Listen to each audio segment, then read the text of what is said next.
For 30 years, I've been warning people in my books and in every other way I can that this world is controlled by a global network. I call it the cult.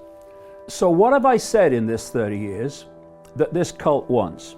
The goal of this manipulation, and has been for a very long time, is to get the world population to see as a good idea, or the only option in given circumstances that are manipulated into place, the creation of a one world government, a world central bank which would administer all financial transactions on the planet, a world currency which wouldn't be coins and notes, it would be merely electronic, cashless society for which there are fundamental implications for freedom. Something else I've been saying for decades is the blueprint for the global Orwellian fascist society, the technocracy, is China.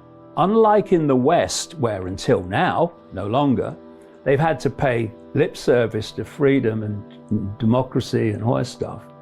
In China, what we want, we're bloody doing.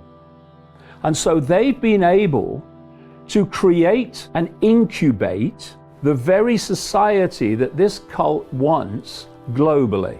This is how it works in China.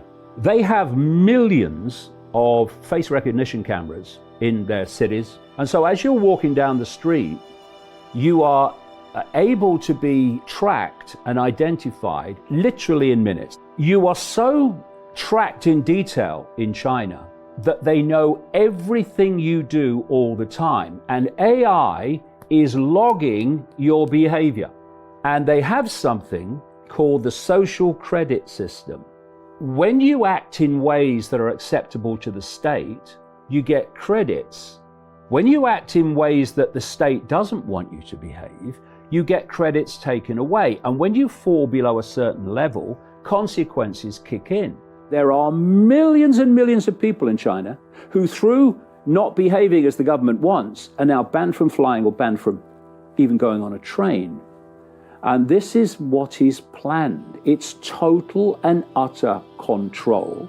The Chinese structure of society and its authoritarian imposition and AI minute by minute real-time tracking of the population, that is exactly what I've been describing is planned for the world for 30 years. The World Economic Forum has been involved in China since 1979, and we have been part of the development of this country now for nearly 30 years. I respect China's achievements, which are tremendous over the last over 40 years. I think it's a role model for many countries. The Chinese model is certainly a very attractive model for quite a number of countries.